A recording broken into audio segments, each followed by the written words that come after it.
বন্ধুরা, তো বড় ছেলে ঘুম থেকে উঠতেই চাচ্ছিল না। এই ছোট বাবু আসছে, ছোট ছেলে এখন ঘুম থেকে ডাকে তুললো আর কি। দুই ভাই দুষ্টুমি করতেছে। একটা বক্স নিছে, ছোট বক্সটা নিয়ে খেলতেছে। আর তো অন্যদিকে তাকায় আছে, মাত্র ঘুম থেকে উঠছে। ও ছোট বাবু সবার আগে ঘুম থেকে উঠে তারপরে একেবারে ওর আপুকে আগে ডাকে। আর এর বাবু তো একা এই রুমে থাকে, আসে বাহিরে এসে দরজা দেখায় দেয়, দরজায় শব্দ করে। তো পরে বাবু দরজা খুলে দিল, আর কি খুশি। মানে এইরকম যাদের একটা বিচ্ছু আছে, তাদের বাড়িতে কারো ঘুম নাই, খাওয়া নাই, এরকম একটা অবস্থা। ওর মতেই সবাইকে চলতে হয়। তো দেখেন এই যে এখন আবার ভাইয়ের টেবিলের উপরে কি আছে সেগুলো আবার দেখতেছি। ভাইয়া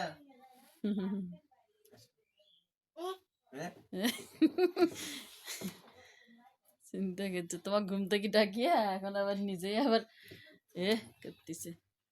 কি আব্বু?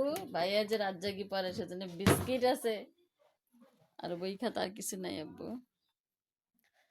তো কি যে রান্না করি সেটা ভাবতেছি। আর দেখেন আমার বাবুর দুষ্টুমি, বড় ছেলে। আসলে শীতের দিন তো কি আর করার, ল্যাপ গায়ে দিয়ে আসা, মেয়ে তো এখনো ওঠেই নাই। তারপর ওঠো আম্মু।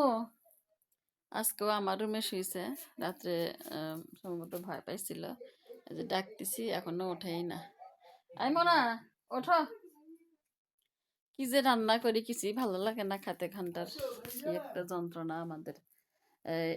এরা এখনো ওঠেই নেই। যে বড় ছোট বাবু যে বড় বাবুকে তুললো, উঠবে, এরা খাবে, তারপরে এরা বলবে যে আম্মু এটা খাবো, তারপরে আমি রান্না বসাবো। কারণ ওদের মত অনুযায়ী যদি রান্নাটা না করি তাহলে হয় কি, খাবারটা তরকারিটা ওইভাবেই থাকে, খেতে চায় না। তাই ওরা যেটা বলবে সেটাই পাক করে।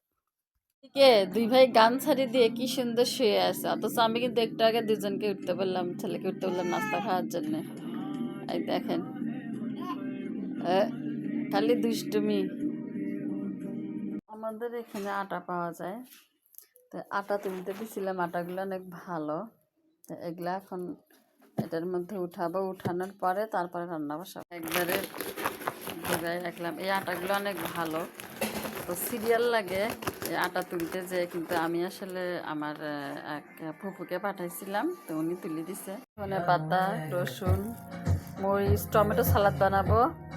আর এই যে কয়েকটা আলু নিছি সাথে। তো মেয়ে বলতেছে যে আম্মু ভর্তা বানাও, তাই এই যে ধনে পাতা দিয়ে আলু, রসুন, পেঁয়াজ দিয়ে একটা ভর্তা বানাবো। আর এই টমেটোগুলো সালাদ করব, কারণ পাতা ধুয়ে নিয়েছি। এরপরে দিয়ে দিলাম রসুন, দেখেন কতগুলো রসুন দিলাম। তো আলু দিয়ে দিছি, এরপরে পেঁয়াজও দিয়ে দিলাম। তো সব দেওয়া শেষ, শুধু এখন একটু লবণ আর একটু পানি দিয়ে সিদ্ধ দিব।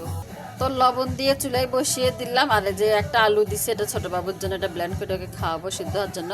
এর মধ্যে আমি কোনো প্রকার তেল দিব না, শুধু এখন একটু পানি দিয়ে ঢেকে দিব। তো ঢাকনা দিয়ে ঢেকে দিলাম, এখন সিদ্ধ হওয়া পর্যন্ত অপেক্ষা করবো। এগুলো সিদ্ধ হচ্ছে, আর ধনেপাতা কমে কট্টুক হয়ে গেছে।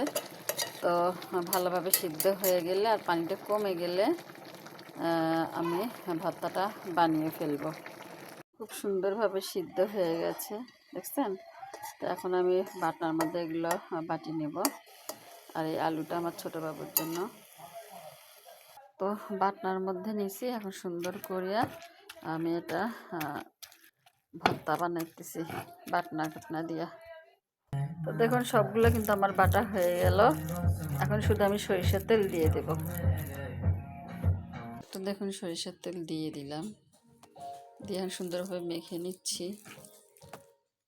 তো হয়ে গেল আমার ভর্তা।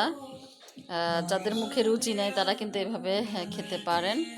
শুভ দুপুর, সবাই ভালো থাকবেন, সুস্থ থাকবেন, আমার পরিবারের জন্য সবাই দোয়া করবেন।